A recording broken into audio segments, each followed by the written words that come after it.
On today's show, more reactions to the shocking retirement of Mike Shildt and what it says about the team going forward, as well as answering more of your questions and comments, not just about Mike Shildt, but the future of the Padres, whether or not they lack players in leadership positions, and what they could potentially learn about the rest of the teams that have been contending in the playoffs, and a whole lot more. Let's get to it.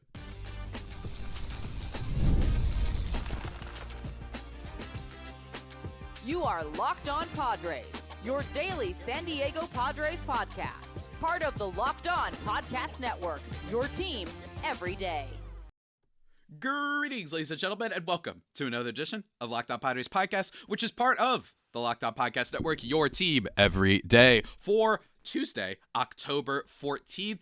As always, I'm your host with sometimes the most, Javier Reyes. I've been covering the team for nearly 6 years now, not just for this podcast, but various other outlets, including justbaseball.com, chief among them. Today's episode is brought to you by FanDuel. Right now, new customers can bet $5, just $5, and if your first bet wins, you'll get $300 in bonus bets to use across the app. Download the app today. It's very good over at FanDuel. Today's episode, guys, we are reacting a little bit more to Mike Shildt. We're answering some questions from you guys about the team and about manager importance in general and what it means going forward, and potentially could the Padres learn more from some of these other remaining playoff teams, or even just teams that made it farther than them in terms of their roster construction and philosophy going forward, and some questions about Padres leadership. That's right. It's going to be a fun one today. So let's get to it. Yesterday, we talked a little bit about the breaking news about Mike Shildt, and I'm still kind of coming to grips with it. Just because now what I feel like has been happening over the last 24 hours, and it is especially, that this has been a lot of a big conversation, because in Dennis Lin's latest article talking about the Mike Shildt retirement and him talking about, like Mike Shildt himself talking about the retirement, you get a lot of whispers of everyone being like, was he forced out? Was this a quiet firing and all that sort of stuff? So the conspiracies are all around there, and for good reason. And I'm not saying that everybody's right about that. I'm not saying they're wrong about it. Little bit of a side tangent. I don't like the sometimes disregard occasionally for what the conversation is around from about a certain topic pertaining to the team when it emanates mostly from fans. And that people laugh them off like they're crazy. National media laughs them off like they're crazy. Don't get me wrong. There's so much crazy to wade through, so I understand why this happens. But every now and then, you'll see people like totally disregard theories that fans have as if they have no credence to them whatsoever. And when it comes to Mike Shildt, there is credence to it, right? AJ Preller will now be on his seventh manager, or sixth, I believe, that he will be hiring. And for this guy, he is the winningest manager by win percentage, I believe, in Padres history. I could be wrong, which is crazy after 2 seasons. But when you have something like that, when you have all the questions about payroll, the Shield Sadler lawsuit, the new ownership, and in general, them losing in the wild card, all the complaints afterwards, it's understandable that some people might be like, are we sure that there isn't more to this than just what Mike Shildt says? And I have no reason not to believe him, though, which is that it's a lot of health-related things, right? I recommend everyone go check out the article from Kevin Acee just talking about it. He said, look, those are narratives I can't control. People are going to say whatever they want. There's always going to be some kind of speculation. I'm just tired and want to go home, dude. I'm at super peace with it. Look, and I get it. I really do. It's possible that this is just baseball players and baseball characters are weird. That's another thing about sports. Some guys, you could go look up the Seattle Mariners from 2001, when the winningest team in regular season history, right? They had a manager who left too. He just wanted to go home, right?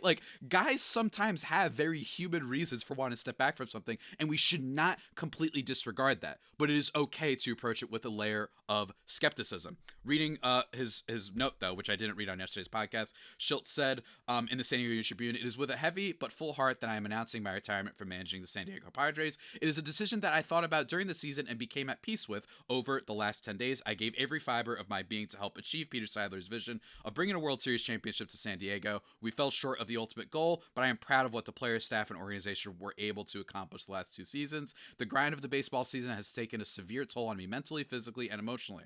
What has always been about serving others, it's time I take care of myself and exit on my own terms."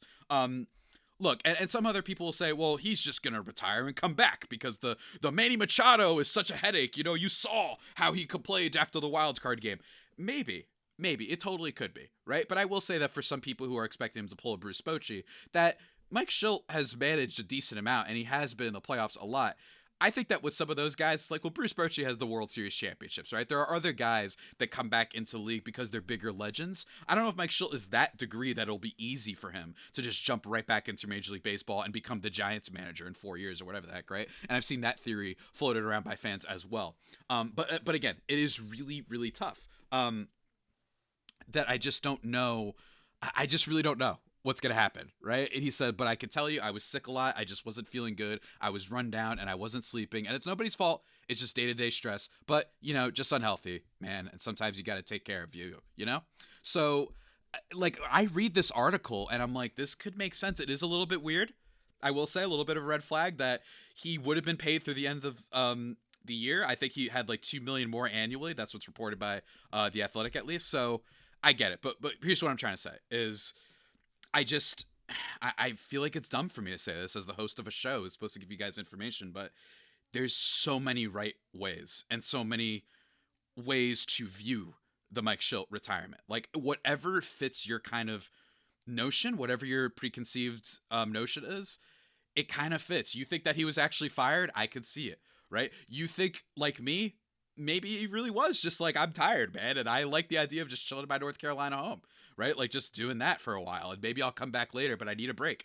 Totally possible. And there's going to be a lot of speculation on the future candidates. We're actually going to talk about that on tomorrow's episode. I want to talk a little bit, though, about a question that someone sent recently. So let's talk about it. This one coming by way of the old YouTube from my guy Lil Shrooms, who said, how can managers in baseball be less impactful than in other sports? I'd argue they are more impactful, mainly since they change the pitchers. Pitcher is the most important position on defense by far, and the manager is the one who has final say on whether they stay in the game or not. Less impactful than in football, sure, but definitely not in the other sports. This is in response to me basically saying I believe out of the major sports that, at least in terms of three majors, baseball, basketball, and football, that baseball managers matter the least. I think that my belief on that has been supported by mostly the way that other major league clubs have been thinking. But it's also clear that this stuff does matter, right? Like, I absolutely believe it matters. I don't think it matters to the degree that, say, other people will comment on this channel, right? And be like, well, you were doomed when you didn't hire Dave Roberts. It's like, I highly doubt that the reason the Dodgers won is specifically because of Dave Roberts, right? But then there's other guys like Aaron Boone, who you feel like are handicapping your team. There's a Scott Service, who was great with the Mariners, who we're going to talk about tomorrow, especially, by the way, as he may be a candidate for the managerial position for the Padres. And he might have been holding that team back because look how far they made it this year, and they might be going to the World Series for the first time in franchise history. But to me, a manager, it's just kind of, I think they're important, but I don't think that they are culture changers and guys that when you bring in a new coach in football, it could change everything. Look, I'm a Chargers fan. I would know, right? Go look at Minnesota. Go look at plenty of these other teams that have new coaches and everything has changed, right? The Bears with Ben Johnson, right? I just think that compared to those two, it doesn't matter quite as much. I do think that it's closer to basketball in the sense that basketball is about managing like big personalities, big superstar, occasionally even diva personalities because of how basketball is a much isolated sport and really being a confidence-based sport a lot of times too, sometimes irrational confidence.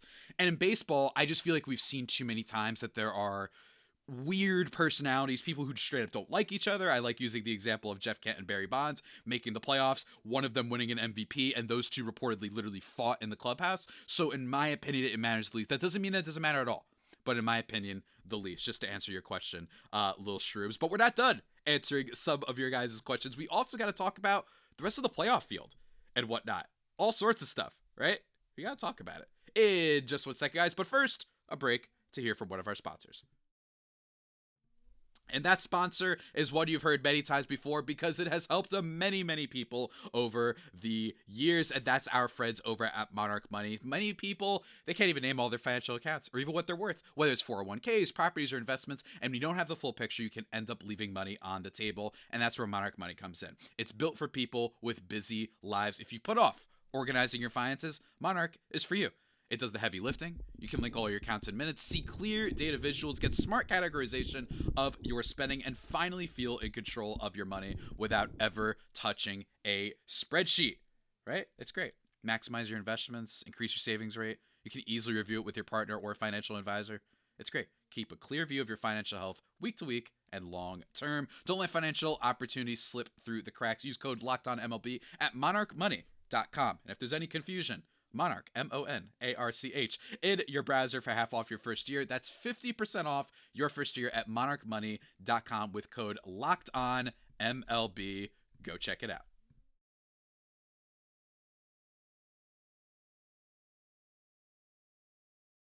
And just like that, everybody, we are back here on the Locked On Padres podcast, thriving and vibing despite it all. And apparently thriving and vibing more than our guy, Mike Shildt.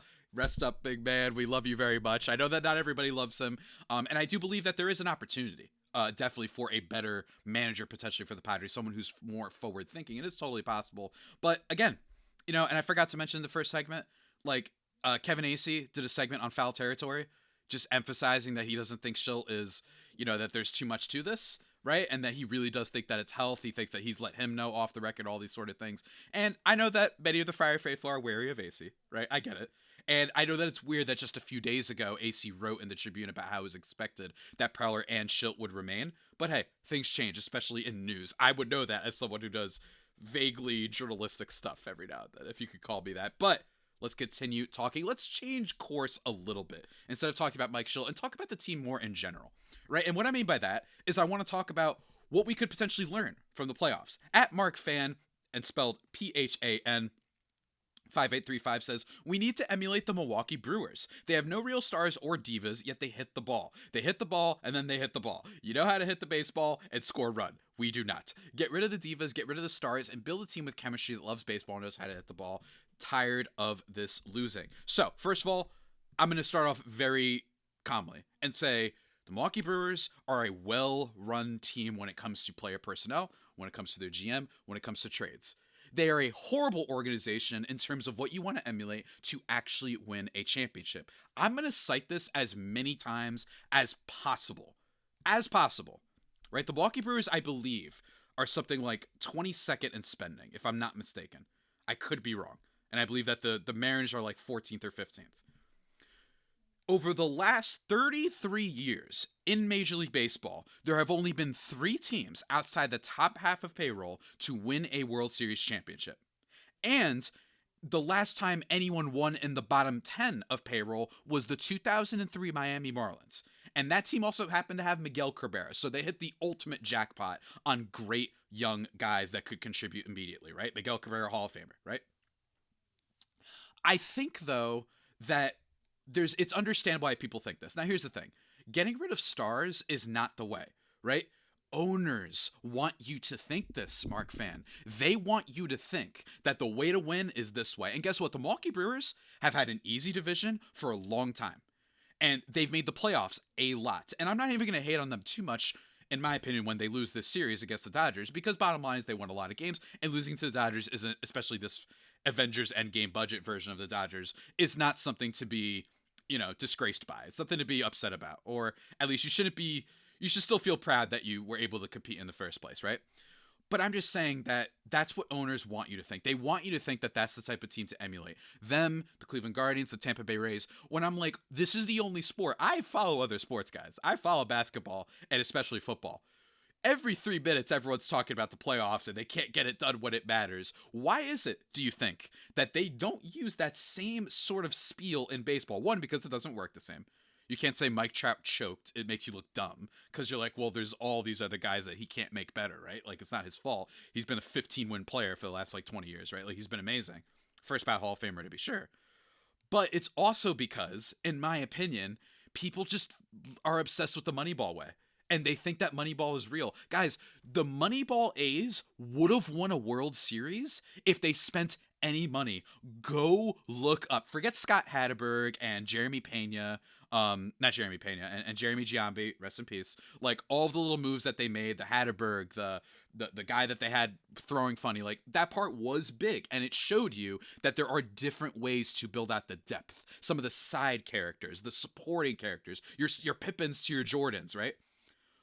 But guess what ended up happening? The Red Sox won the World Series after they adopted that philosophy. They broke the Bambino record, and then they also spent some money, right? The Boston Red Sox broke through the curse that had haunted them for hundreds of years by spending. The Texas Rangers, if you want a recent example, spent no money for a while and were the worst team in baseball, then spent a ton on Corey Seager, Jacob deGrom, Marcus Semien. Guess what happened? They won the World Series.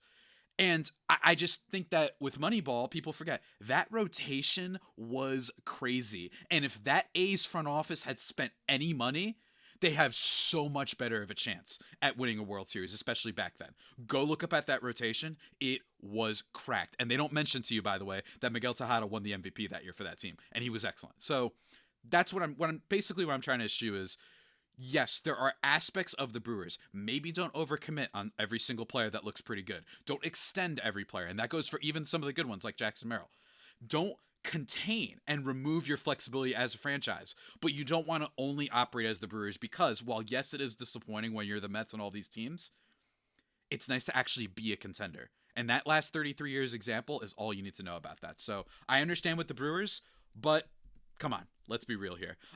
At Lil Casino Music, though, he says, I think Tatis and Manny are good dudes and mean well, but they are fat cats. They are getting paid. I want hungry dogs, man. The Blue Jays and Brewers are out here balling out with a bunch of not well-known players. I bet you they're hungry. Well, I just talked about the Brewers, but I will say with the Blue Jays have like the 5th highest payroll in baseball, guys.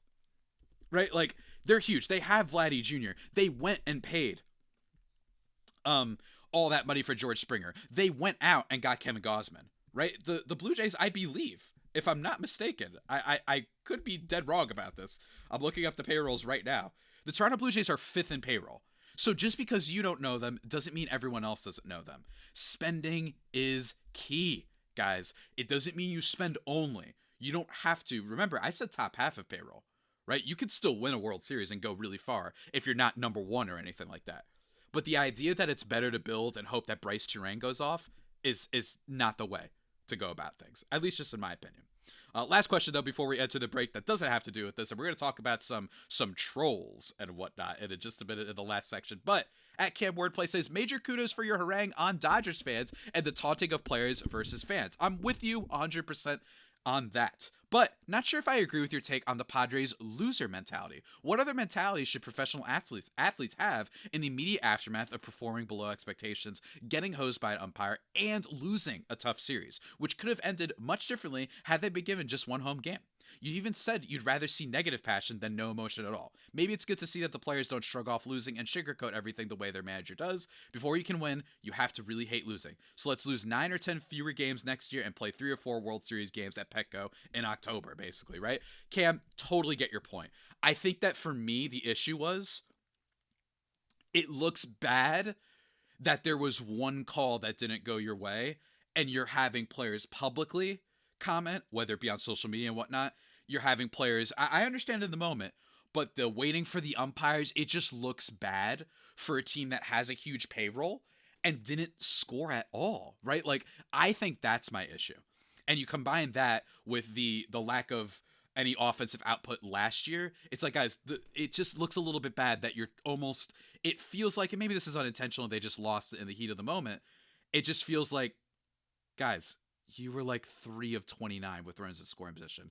Maybe don't start going scorched earth acting like the umpires are the reason you lost that. It just looks bad, right? And it looks bad on Manny. It looks bad on Bogarts to an extent. Maybe not Bogarts, but it looks bad on Nestor Cortez, all these sort of guys. That's just me. It just feels like, guys, you got beat. The Cubs played some really good defense, but when you have moments like that, you validate, whether fair or not, the narratives that media and national media have already had about this team. And frankly, I think that they were BS, especially after last year. And we'll talk about those in a second. But in my opinion, it's just rough. But I also agree with you, which is like, hey, you're going to get those reports. And I've talked about this as well. All those reports from The Athletic and the Tribune about the culture of the Padres, those tend to come out when they're losing. And sometimes I'm like, well, there's maybe one organization clubhouse that's really fun when losing, right? It's probably rare. So that would be my thing. But I do understand what you're saying that, like, look, it's okay. Like, they're really frustrated in the moment. I get that too. But we're not done with today's episode, guys. We got to talk about some Padres leadership questions and comments that we got when it comes to some of the stars on the team and whether or not there is any credence to the belief that these guys are lacking peripherally. Like, when it comes to Tatis, they don't have the drive. They don't have the leadership. Is there any merit to that? We're going to talk about that in just a second. But first, let me take a second to talk to you about our friends over at FanDuel. Guys, NFL season, it's here. You know what it is. You love rocking and socking and throwing that ball and getting them first downs. You know what I mean? But if you really want to make your action more exciting, new customers at FanDuel, they can bet just $5 now, new offer, and get $300 in bonus bets if you win. That's right. Pick a bet, put down $5, and if it hits, you'll unlock $300 in bonus bets to use across the app, whether it's parlays, player props, the money lines, the different leagues, whatever you want to do, not just football. They've got you covered at FanDuel, guys. So what are you waiting for? Visit FanDuel.com to download the FanDuel app today and get started. Go check it out.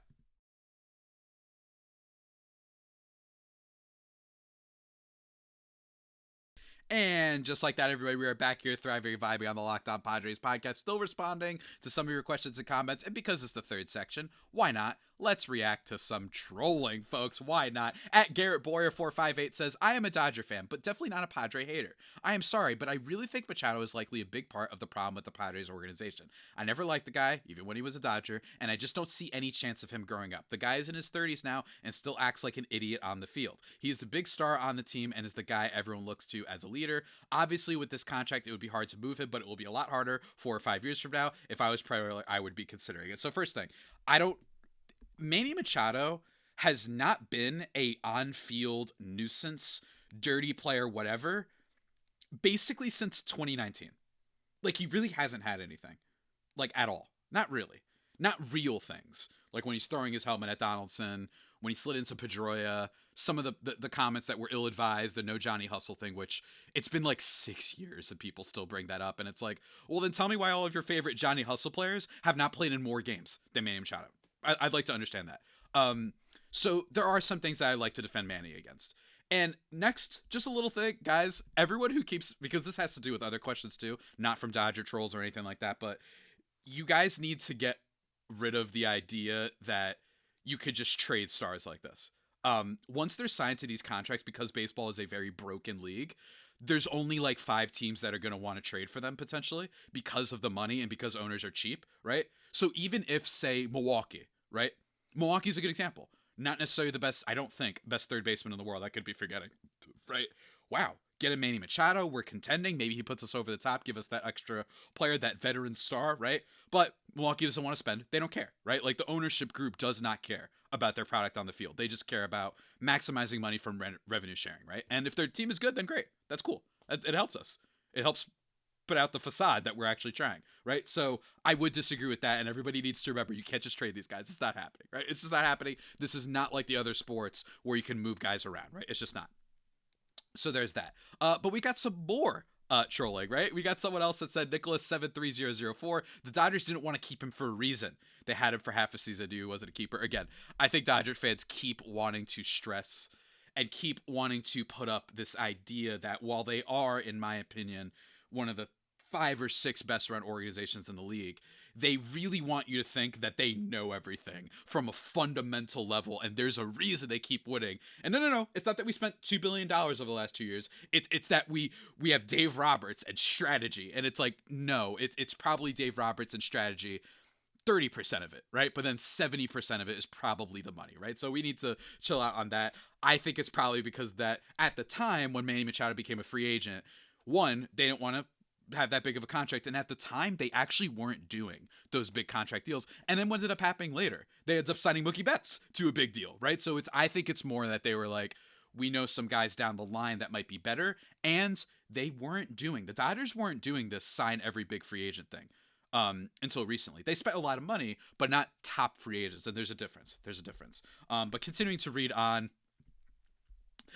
One minor troll that I liked from at Chai Cubs 13 says, sorry bro, but Dansby Swanson has way better hair than Dylan Cease. Hey man, what can I say? Kudos to you. You're right. I think that Dansby Swanson hair is majestic, and he's killing it. Shout out to him. I know that they didn't win against the Brewers, but married to Mallory Pugh, I think is her name, professional soccer player for Team USA. Shouts to Dansby Swanson. He's killing it. But more comments from the Dodger folk. At Blue Duber, which is a great name, by the way, 9194.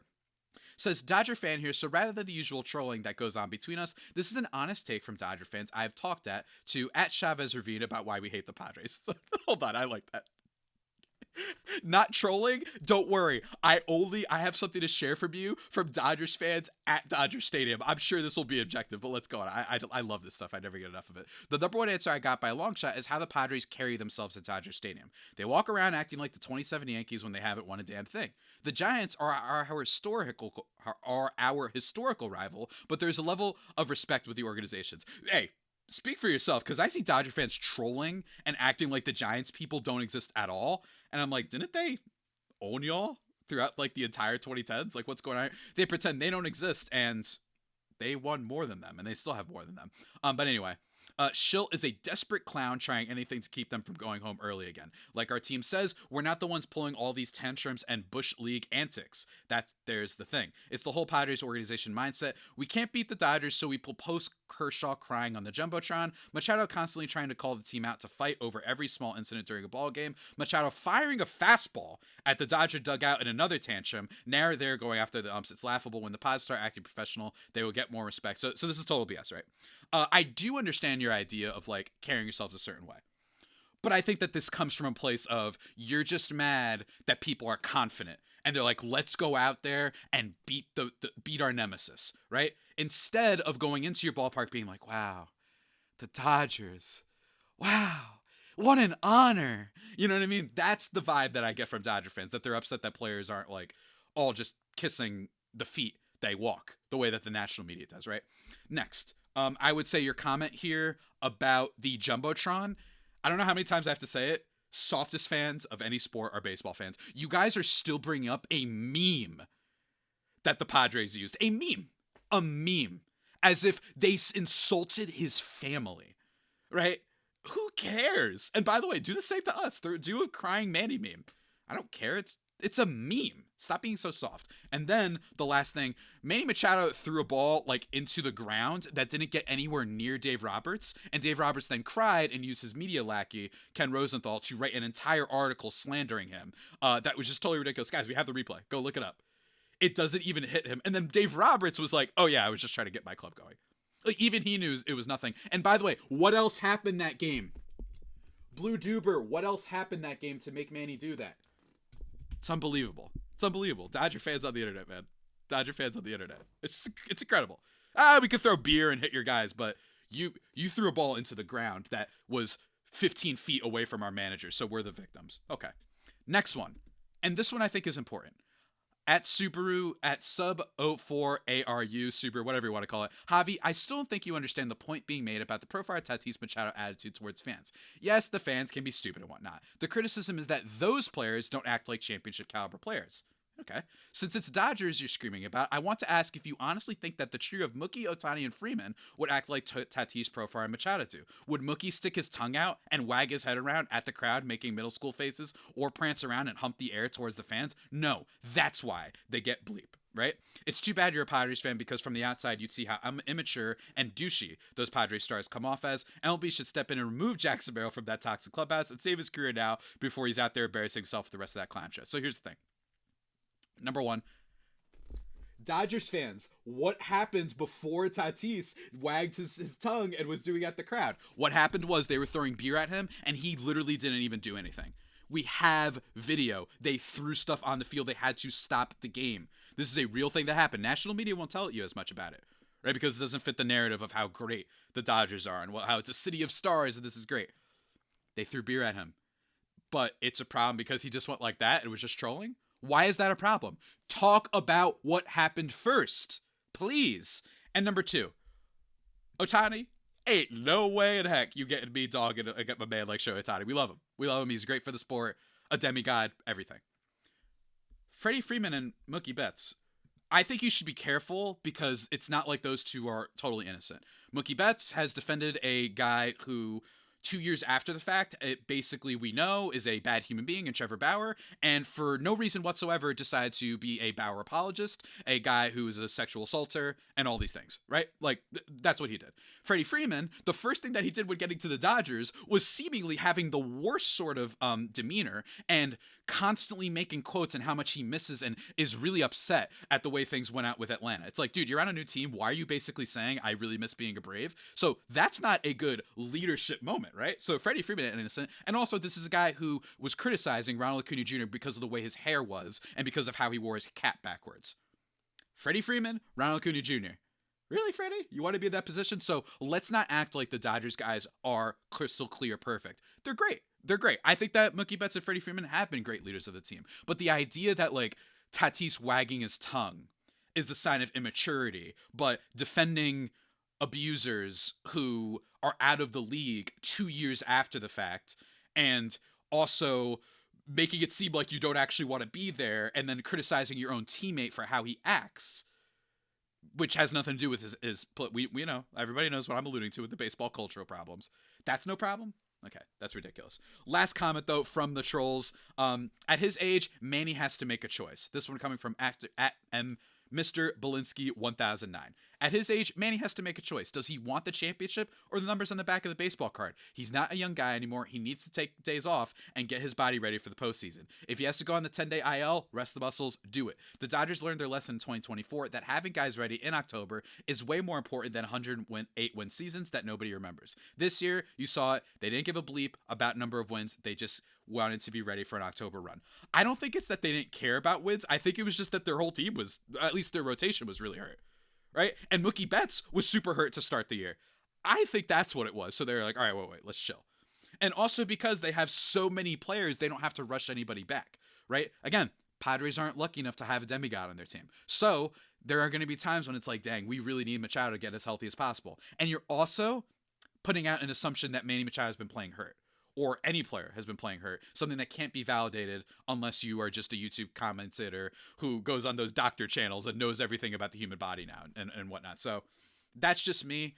When it comes to Padres leadership in the clubhouse, I don't think it's entirely without merit, right? Because I do think there were some red flags with the Manny Machado comments from 2023 following that season, talking about, what is this, college? Like, do I have to babysit everybody? Like, no, Manny, but it also is weird that that's your response to it, right? I think that there's a way of being a leader, being a good clubhouse presence. That's positive for a team going forward.